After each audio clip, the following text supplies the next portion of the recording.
नमस्कार दोस्तों, मैं हूं आपका आध्यात्मिक दोस्त आचार्य मोहित और वेद सार संसार में आपका स्वागत करता हूं। दोस्तों, इस वीडियो में हम बहुत ही यूनिक विषय के ऊपर बात करेंगे जिसे हम 64th नवांश कहते हैं। आप सभी ने इस विषय के ऊपर कहीं ना कहीं कुछ ना कुछ अवश्य सुना होगा और चूँकि यह विषय थोड़ा एक सेंसिटिव विषय है, डेथ से रिलेटेड है, इसीलिए इस विषय के बारे में आम जनों में आम जगह चर्चा नहीं की जाती है। इसीलिए यह विषय एक रहस्यमय विषय है और बहुत ही सिंपल इसका टेक्निक है जिसे हमें अवश्य जानना चाहिए, क्योंकि यह 64th नवांश सिर्फ और सिर्फ आपके डेथ को नहीं दर्शाता, आपके कार्मिक डेथ को भी दर्शा सकता है, अर्थात आपकी मुक्ति को भी दर्शा सकता है। आपके किसी भी चीज़ को, कोई भी भाव को, किसी भी ग्रह से रिलेटेड डेथ को दर्शा सकता है। मैं ये सभी चीज़ें क्या कह रहा हूँ, आप मेरे इस वीडियो को पूर्ण रूप से देखें, आपको सभी चीज़ें अवश्य समझ में आ जाएंगी। और इस वीडियो में हम 64th नवांश कैसे हम निकाल सकते हैं इसके ऊपर बात करेंगे। बहुत ही सिंपल टेक्निक है और वीडियो के मध्य पार्ट के बाद हम यह बात करेंगे कि 64th नवांश का एप्लीकेशन क्या है, किस प्रकार इस 64th नवांश को हम अप्लाई कर सकते हैं अपनी कुंडली में और इसे देख सकते हैं, समझ सकते हैं। और बहुत ही वास्ट विषय है, सिर्फ एक 64th नवांश ही नहीं, प्रत्येक प्लैनेट से, प्रत्येक भाव से हम 64th नवांश निकाल सकते हैं। तो आइए हम समझते हैं यह 64th नवांश क्या है। वीडियो स्टार्ट करते करते आप सभी से अनुरोध है, कृपया हमारे चैनल को सब्सक्राइब करें, हमारे इस वीडियो को ज़्यादा से ज़्यादा लाइक करें, शेयर करें और आप सभी से यह भी अनुरोध है, कृपया हमारे प्लेलिस्ट को अवश्य विजिट करें, क्योंकि हमारे प्लेलिस्ट में कई ऐसे गुप्त रहस्यमय वीडियोज़ हैं जो ज्योतिष शास्त्र से रिलेटेड हैं, वैदिक ज्योतिष से रिलेटेड हैं और आपको पूरे यूट्यूब में शायद ही प्राप्त हों। आइए वीडियो स्टार्ट करते हैं। तो आज हम 64th नवांश के ऊपर बात कर रहे हैं। 64th नवांश का अर्थ क्या है, पहले इसे समझते हैं। जैसा कि आप सभी जानते हैं, नवांश तो आपने सुना ही होगा। जैसा आपका लग्न कुंडली है वैसे ही नवांश कुंडली होती है। तो ये नवांश कुंडली क्या है, पहले इसे हम मूल रूप से समझने का प्रयास करते हैं। एक ब्रीफ वे में हम समझेंगे, तभी हम 64th नवांश को और भी बेहतर रूप से समझ सकते हैं। तो नवांश का अर्थ होता है 9वां अंश। किस चीज़ का 9वां अंश? आपके राशि का, किसी भी राशि का 9वां अंश जो है, 9th पार्ट जो है, वह एक नवांश है। तो आपका जैसे लग्न कुंडली बनता है, जो भी आपका एसेंडेंट है, जो भी आपका लग्न की राशि है, उस लग्न की राशि की क्या डिग्री है, उस हिसाब से हम आपके नवांश कुंडली को बनाते हैं, आपके नवांश के लग्न को बनाते हैं। तो यह नवांश बहुत ही सिंपल है, कोई बहुत ज़्यादा हायर टेक्निक नहीं है। एक राशि कुल 30 डिग्री की होती है। जब हम इसे 9 पार्ट में डिवाइड करेंगे तो एक जो इसका सेगमेंट होगा वो 3.2 डिग्री का होगा। इस हिसाब से एक नवांश 3.2 डिग्री का होता है। और यदि हम इसे नक्षत्रों के साथ रिलेट करें तो एक राशि में आप जानते हैं कि 2.25 नक्षत्र होते हैं, अर्थात कि 2.25 नक्षत्र, और एक नक्षत्र में 4 पद होते हैं। उस हिसाब से देखा जाए तो कुल मिलाकर 9 पद एक राशि में होते हैं। एक राशि में नक्षत्रों के 9 पद होते हैं। 2 नक्षत्र का 8 पद हो गया और तीसरा नक्षत्र का 1 पद, तो मिलाकर 2.25 नक्षत्र हो गए एक राशि में। तो इस हिसाब से जब हम देखें तो प्रथम भाव, उसी प्रकार द्वितीय भाव, इस हिसाब से 12 भाव होते हैं। उसी प्रकार 12 राशियां हैं और 27 नक्षत्र हैं। और जब हम टोटल नवांश को कैलकुलेट करेंगे तो टोटल 108 नवांश हमारे कुंडली में होते हैं। 108 नवांश। तो जो आपका 64th नवांश है वह घातक नवांश माना गया है, जो कि डेथ को दर्शाता है। डेथ आपकी किस प्रकार से होगी, कैसे होगी, कब होगी, वह डेथ का एग्जैक्ट टाइम क्या है, यह हम 64th नवांश से निकाल सकते हैं। कई उसका विश्लेषण है जिसमें एक महत्वपूर्ण स्थान 64th नवांश का भी है। और इस विषय में ज्योतिष शास्त्र के जो भी प्रवर्तक हैं, जैसे कि पराशर, भृगु, और जो अभी वर्तमान में समकालीन प्रवर्तक हैं जैसे कि वराहमिहिर, इन्होंने अपने ग्रंथों में इसका वर्णन किया है 64th नवांश का और इसके एप्लीकेशन को बतलाया है, किस प्रकार यह अप्लाइड होता है। तो आप मूल रूप से समझ चुके होंगे कि नवांश क्या है, नवांश कुंडली कैसे बनती है। जो भी आपके लग्न की डिग्री है उस हिसाब से हमें नवांश कुंडली बनाना पड़ता है, नवांश का लग्न निकलता है। जैसे कि मैंने बतलाया 3.2 डिग्री एक नवांश हुआ, उसी प्रकार 3.2 से 6.4 तक दूसरा नवांश, 6.4 से 10 डिग्री तक तीसरा नवांश। तो इस हिसाब से आपको देखना है कि आपके लग्न का डिग्री क्या है, जिस भी डिग्री में वो लाई कर रहा है उतनवां नवांश आपका है। मान लीजिए 8वां नवांश है आपका और आपकी जो लग्न की राशि है वह धनु राशि है, तो धनु राशि का जो 8वां नवांश होगा वह आपके नवांश कुंडली के लग्न का राशि होगा। इसको समझने के लिए मैं एक चार्ट आपके स्क्रीन में अपलोड कर रहा हूं, जिसमें आप देख सकेंगे।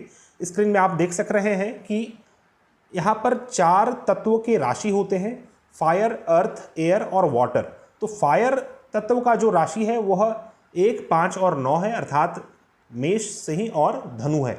उसी प्रकार अर्थ का वृषभ, कन्या और मकर राशि है। एयर का मिथुन, तुला और कुंभ राशि है। वाटर का कर्क, वृश्चिक और मीन राशि है। तो जो भी आपके लग्न की राशि है उसमें आपको डिग्री देखना है और डिग्री वाइज आपको निकाल लेना है कि कौन सा नवांश है आपका, कैवा नवांश है, और इस हिसाब से आप इतना काउंट करें। मान लीजिए कि जैसे कि मैंने आपको धनु राशि बतलाया, धनु लग्न है आपका और धनु लग्न में 8वां नवांश आपका पड़ रहा है, तो वृश्चिक लग्न आपका हो जाएगा नवांश कुंडली का। उसी प्रकार मान लीजिए कि आपका मिथुन राशि लग्न का राशि है और मिथुन राशि में आपका जो लग्न का डिग्री है वह 14.2 डिग्री है। तो 14.2 डिग्री आपके कौन से नवांश में आएगा उसे आपको कैलकुलेट करना होगा। 3.2 तक एक नवांश, 6.4 तक 2 नवांश, 10 डिग्री तक तीसरा नवांश, 13.2 तक चौथा नवांश और उसके बाद 16.4 तक 5वां नवांश। तो यदि आपके लग्न की राशि मिथुन राशि है और 14.2 डिग्री है तो आपका लग्न 5वां नवांश का है। और इस चार्ट में आपको देखना है कि 5वां नवांश में कौन सी राशि है। 5वां नवांश में आपका कुंभ राशि है, तो आपके नवांश कुंडली के लग्न की राशि कुंभ राशि होगी और इस आधार पे आपको नवांश कुंडली को समझना चाहिए। तो ये एक नवांश का ब्रीफ एक्सप्लेनेशन था जिससे आप समझ सके कि नवांश एग्जैक्टली है क्या, और तभी तो हम यह जान पाएंगे कि यह 64th नवांश क्या है। तो आप, आशा करता हूँ आप नवांश समझ चुके होंगे। अब हम समझते हैं ये 64th नवांश हम कैसे कैलकुलेट कर सकते हैं। बहुत ही सिंपल सा टेक्निक है। वैसे तो आपको नवांश कुंडली भी कैलकुलेट करने की आवश्यकता नहीं है। आप किसी भी सॉफ्टवेयर में अपने date of birth, time, place को डालेंगे तो आपके लग्न की कुंडली, आपके नवांश कुंडली और जो भी सोडश कुंडलियाँ होती हैं वो सभी आपके सामने खुलकर आ जाएंगी। तो आज का जो आधुनिक युग है इसमें बहुत ज़्यादा कैलकुलेशन भी करने की ज़रूरत नहीं है, लेकिन यह भी एक कारण है जिसके कारण लोग बहुत ही डम से हो गए हैं या फिर उनका जो इंटेलेक्चुअल स्किल्स है वो काफ़ी डिग्रेड हो गया है। तो यह जो 64th नवांश है यह आपके लग्न के नवांश से 64वां नवांश होता है। जो भी आपके नवांश कुंडली के लग्न का राशि है उससे 64 टाइम जब हम कैलकुलेट करेंगे तो वो आपका 64th नवांश होता है। तो 64 टाइम हम कैलकुलेट करने के लिए, जैसा हम जानते हैं 12 भाव हैं, तो 12 इंटू जब हम 5 करेंगे तो 60 होता है। जब 5 बार हम आवृत्ति करेंगे एक कुंडली की तो हम 60 पाएंगे और उसके बाद 4 और कैलकुलेट करेंगे तो 64 होता है। अर्थात कि आपके लग्न से 4 आपको काउंट करना है। आपका चतुर्थ भाव जो नवांश कुंडली है, नवांश कुंडली का जो चतुर्थ भाव है वह 64th नवांश है। मैं इसे बहुत ही सिंपल वे में आपको शुरुआत में ही कह सकता था, लेकिन चूंकि जब मैं वीडियो आपके सामने प्रस्तुत कर रहा हूं तो आप सभी को समझ में आए। जो टेक्निकल बंदे हैं, जिनको टेक्निकल चीज़ चाहिए, जो सीख रहे हैं वह भी सीख पाए जड़ से, मूल से, और जो आप किसी इंटरेस्ट बस देख रहे हैं या फिर बस आपको एक बेसिक नॉलेज चाहिए तो आप भी समझ पाएँ। इसीलिए मैंने बिल्कुल शुरुआत से आपको समझाया कि आप सभी मूल रूप से समझ सकें कि यह 64th नवांश है क्या। मैं फिर से एक सिंपल डेफिनेशन में आपको बतलाऊंगा। आपके नवांश कुंडली जो है उसका जो चतुर्थ भाव की राशि है वह आपका 64th नवांश होता है। आपके नवांश कुंडली का चतुर्थ भाव की राशि वह आपका 64th नवांश होता है। Simple definition. तो लेकिन बहुत लोगों के मन में यह भी इच्छा होती है कि मैं उसे जड़ से जानूं कि ये है क्यों, तभी वो उनके दिमाग में डाइजेस्ट हो पाता है, तभी वो उनको यूज़ कर पाते हैं, जैसे उनमें से मैं एक हूँ। तो इसीलिए मैंने आपको बतलाया कि ये 64th नवांश को निकाल कैसे सकते हैं एग्जैक्टली।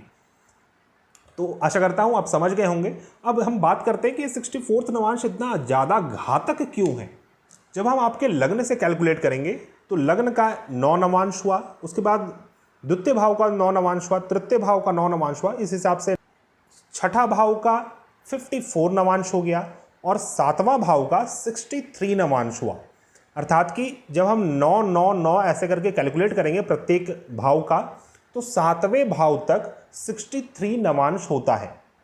और जैसे ही अष्टम भाव में हम घुसते हैं, उसका जो पहला नवांश है वह 64th नवांश है। अर्थात कि अष्टम भाव का जो पहला नवांश होता है वह 64th नवांश होता है, इसीलिए वह आपके डेथ को दर्शाता है। जातक की मृत्यु किस प्रकार से होगी, कब होगी, इन सभी चीज़ों का विश्लेषण हम 64th नवांश के विश्लेषण से समझ सकते हैं। और यह बहुत ज़्यादा टेक्निकल नहीं है, बहुत सिंपल सा टेक्निक मैंने आपको बतलाया कि नवांश कुंडली से चतुर्थ भाव का जो राशि है वो आपके 64th नवांश होता है। तो अब हम समझते हैं कि यह 64th नवांश आपकी कुंडली में अप्लाई कैसे होता है।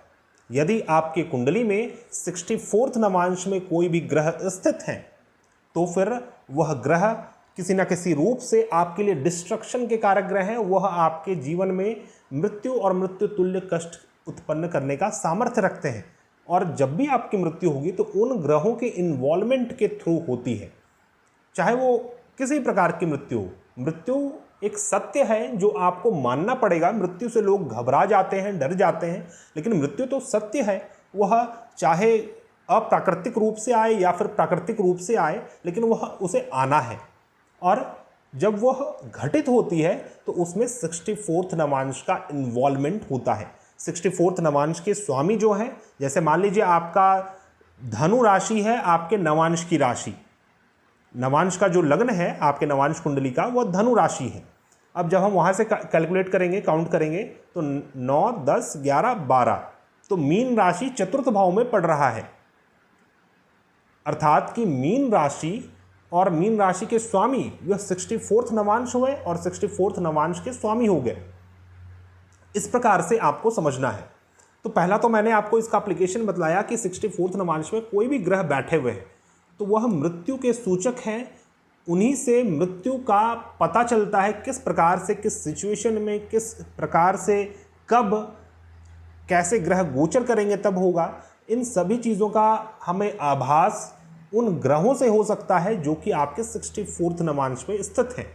मान लीजिए आपकी कुंडली में 64th नवांश में कोई भी ग्रह नहीं है, अर्थात कि आपके नवांश कुंडली में चतुर्थ भाव में कोई भी ग्रह नहीं है, तो आपको यह समझना है कि आपके नवांश कुंडली के चतुर्थ भाव की राशि क्या है।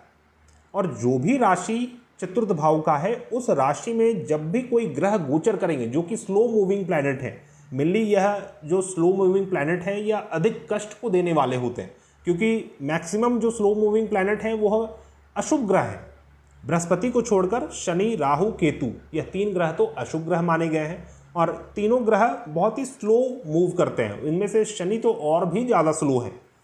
तो जब भी शनि या फिर राहु, केतु या फिर इस प्रकार के कोई क्रूर ग्रह जब आपके 64th नवांश में गोचर करेंगे, तब मृत्यु का समय होता है। अब ऐसा नहीं है कि वो मृत्यु होगा ही होगा, क्योंकि आपके जीवन काल में तो वो कई बार गोचर कर जाएंगे, लेकिन उस समय एक सिग्निफिकेंट समय होता है जब आपके शरीर को नुकसान पहुंचता है, आपके शरीर से रिलेटेड कुछ कष्ट उत्पन्न होते हैं। इसीलिए 64th नवांश एक घातक नवांश माना गया है। अब मान लीजिए आपके 64th नवांश का स्वामी आपके नवांश कुंडली में या फिर लग्न कुंडली में राहु केतु के साथ, राहु केतु या फिर शनि के साथ स्थित हो और छठे, 8वें या द्वादश भाव में हो, किसी भी त्रिक भाव में हो, तो यह दर्शाता है कि ऐसे जातक का अकाल मृत्यु होगा। कोई आप प्राकृतिक रूप से मृत्यु होती है जातक की, और उस समय मृत्यु के समय जातक के कोई भी अपने बिलोंगिंग, जो उनके कुटुंब हैं, जो उनके अपने स्वजन हैं उनके साथ नहीं होते हैं। और यह एग्जाम्पल आप इंदिरा गांधी जी की कुंडली में घटित होते देख सकते हैं। उनकी कुंडली में जो उनके 64th नवांश के स्वामी हैं वह शनि के साथ स्थित होकर किसी अशुभ भाव में है, और उस कारण उनकी मृत्यु कुछ अप्राकृतिक रूप से होती है, और एक प्रकार से हम इसे कह सकते हैं कि अकाल मृत्यु उनकी होती है। और उनके अपने गार्ड, उनके अपने कोई जो उनके रक्षक थे, उन्होंने ही उनका असैसिनेशन कर दिया, और उस समय उनके निकट कोई भी उनके अपने जन नहीं थे। तो यह 64th नवांश से घटित होता है।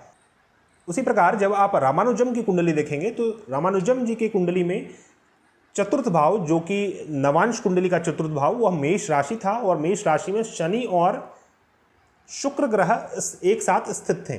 और जब उनकी मृत्यु हुई तो उस समय शनि ग्रह मेष राशि में ही गोचर कर रहे थे और मेष के नवांश में थे, तब उनकी मृत्यु हुई। और आप जानते हैं कि उनकी मृत्यु बहुत ही दुखद प्रकार से रोग ऋण शत्रु, मेनली उनके शरीर के शत्रु के कारण हुई।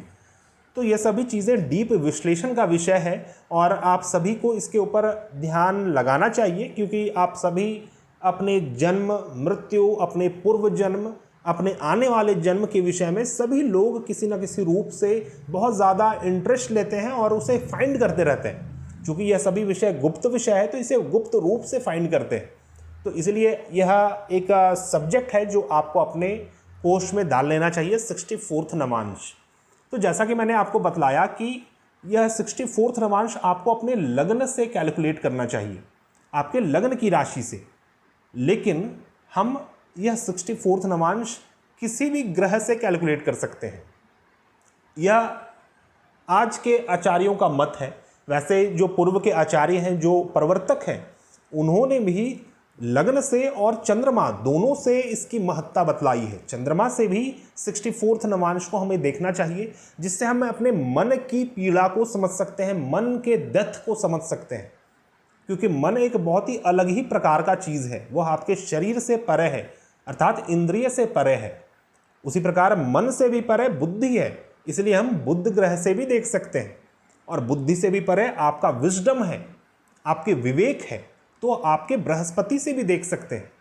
तो जिस प्रकार के हम प्लैनेट से देखते हैं, उस प्रकार के सिग्निफिकेटर से हम फल को समझ सकते हैं, डेथ को समझ सकते हैं। तो इस विषय के ऊपर हम विस्तार से नेक्स्ट वीडियो में बात करेंगे कि हम अन्य ग्रहों से कैसे 64th नवांश को देख सकते हैं। अभी बस आपको यह समझना है कि लग्न से 64th नवांश डेथ को दर्शाता है, और इसी से हम अकाल मृत्यु को देख सकते हैं। यदि 64th नवांश के स्वामी किसी भी अशुभ ग्रह के साथ त्रिकभाव में बैठे हुए हों तो यह अकाल मृत्यु को दर्शाता है। इसका एग्जाम्पल इंदिरा गांधी जी है। कुछ और एग्जाम्पल्स के ऊपर हम बात करते हैं।